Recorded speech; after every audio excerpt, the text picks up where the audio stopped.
ஹரே ராம ராம ராம ஹரே ஹரே, ஹரே கிருஷ்ண கிருஷ்ண கிருஷ்ண ஹரே ஹரே. நமஸ்காரம். ஆலய ஓம் சேனலுக்கு உங்களை அன்புடன் வரவேற்கிறோம். இன்றைய பதிவில் நாம் தரிசிக்க இருப்பது சென்னையிலிருந்து சுமார் 85 கிலோமீட்டர் தொலைவில் காஞ்சிபுரம் மாவட்டம் திருப்பாடகம் பகுதியில் அமைந்துள்ள ஸ்ரீ ருக்மிணி தாயார் சமேத ஸ்ரீ பாண்டவ தூத பெருமாள் திருக்கோவில். இத்திருத்தலம் விஷ்ணுவின் 108 திவ்ய தேசங்களில் 48வது திவ்ய தேசமாக போற்றப்படுகிறது.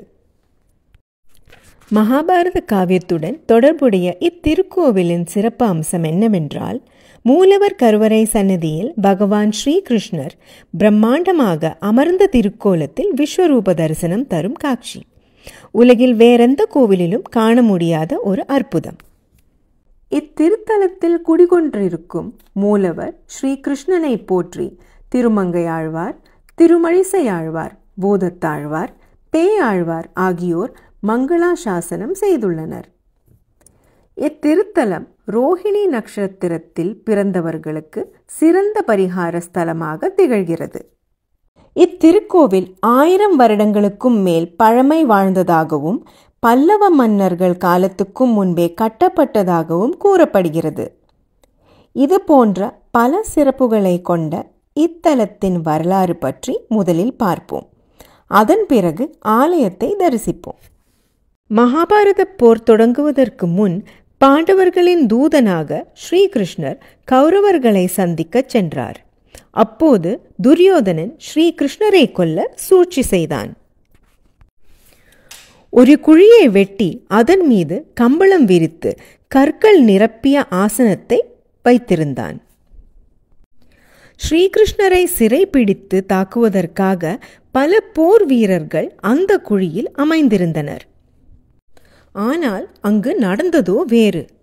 மகாவிஷ்ணுவின் அவதாரமான ஸ்ரீகிருஷ்ணர் இந்த சூழ்ச்சியை தெரிந்து கொண்டு குழிக்குள் அமைந்திருந்த வீரர்களை கொன்று கௌரவர்களின் சதியை முறியடித்து மீண்டும் சபையினர் முன் தோன்றினார். அப்போது அந்த சபையிலிருந்த பார்வையற்றவரான திருதராஷ்டிரருக்கு மட்டும் பார்வை தந்து ஸ்ரீகிருஷ்ணர் தனது விஸ்வரூப தரிசனத்தை காட்டி அருளினார். அதை கண்டு மகிழ்ந்த திருதராஷ்டிரர் இதற்கு மேல் வேறெதுவும் தான் காண விரும்பவில்லை என்று கூறி தன் பார்வையை பறித்து விடும்படி ஸ்ரீகிருஷ்ணரை வேண்டினார். ஸ்ரீகிருஷ்ணனும் அவ்வாறே அருள் புரிந்தார். சில காலம் கடந்து அர்ஜுனனின் கொள்ளுப்பேரனான ஜனமேஜயன் வைசம்பாயனர் என்ற முனிவரிடம் இந்த கதையை கேட்டறிந்தார். கௌரவ சபையில் தூது சென்ற போது ஸ்ரீகிருஷ்ணர் காட்டிய விஸ்வரூப தரிசனத்தை தானும் காண விரும்பினார். முனிவரிடம் அதற்கான வழிமுறைகளை கேட்டறிந்தார். அவரது அறிவுரையின்படி இத்தலத்தில் ஜனமேஜயன் ஸ்ரீகிருஷ்ணரை வேண்டி தவமிருந்தார். ஜனமேஜயனின் தவத்தால் மகிழ்ந்த ஸ்ரீகிருஷ்ணர் இத்தலத்தில் பாண்டவ தூதர் திருக்கோலத்தில் விஸ்வரூப தரிசனம் தந்தார். இதை தவிர ஹரித மகரிஷிக்கும் இத்தலத்தில் ஸ்ரீகிருஷ்ணர் விஸ்வரூப தரிசனம் அளித்ததாக கூறப்படுகிறது. பஞ்ச பாண்டவர்களுக்கு தூதனாக ஸ்ரீகிருஷ்ணர் சென்றதால் இங்குள்ள மூலவர் பாண்டவ தூத பெருமாள் என்ற பெயர் பெற்றார். இதுவே இத்தலத்தின் வரலாறு. அடுத்து ஆலயத்தை தரிசிப்போம். ஆலய ராஜகோபுரம் 3 நிலைகள் 5 கலசங்களை கொண்டு கிழக்கு நோக்கி அமைந்துள்ளது. ராஜகோபுரத்தை கடந்ததும் நேரெதிரே கொடிமரம், பலிபீடம் மற்றும் கருடாழ்வார் சன்னதி அமைந்துள்ளன. அதை அடுத்து பிரதான கருவறை மண்டபம் அமைந்துள்ளது. மண்டபத்திற்குள் மூலவர் கருவறை சன்னதி அமைந்துள்ளது. கருவறை சன்னதியில் பாண்டவதூத பெருமாள் என்ற திருநாமத்தில் மூலவர் ஸ்ரீகிருஷ்ணர் கிழக்கு நோக்கி பக்தர்களுக்கு சேவை சாதிக்கிறார். கிருஷ்ணர் தனது வலது காலை மடக்கி இடது காலை முன்வைத்தபடி அர்த்த பத்மாசன கோலத்தில் காட்சி தருகிறார். மற்ற கோவில்களில் உள்ளது போல 4 திருக்கரங்களுடன் இல்லாமல் இங்கு 2 திருக்கரங்களுடன் காட்சி தருகிறார். தனது வலது திருக்கரத்தில் அபய முத்திரையுடனும் இடது திருக்கரத்தில் வரத முத்திரையுடனும் பக்தர்களுக்கு அருள் புரிகிறார். இதுபோன்ற ஸ்ரீகிருஷ்ணர் மிக பிரம்மாண்ட உயரத்தில் அமர்ந்த திருக்கோலத்தில் விஸ்வரூப தரிசனம் தரும் காட்சியை வேறெங்கும் காண முடியாது. ஹரே கிருஷ்ண கிருஷ்ண கிருஷ்ண ஹரே ஹரே. மண்டபத்தில் ஆழ்வார்கள், ஸ்ரீமத் ராமானுஜர், ஸ்ரீ மணவாள மாமுனிகள் காட்சி தருகின்றனர். ஸ்ரீமத் ராமானுஜரின் சீடர்களில் ஒருவரான அருளாள பெருமாள் எம்பெருமானார் தனி சந்நிதியில் காட்சி தருகிறார்.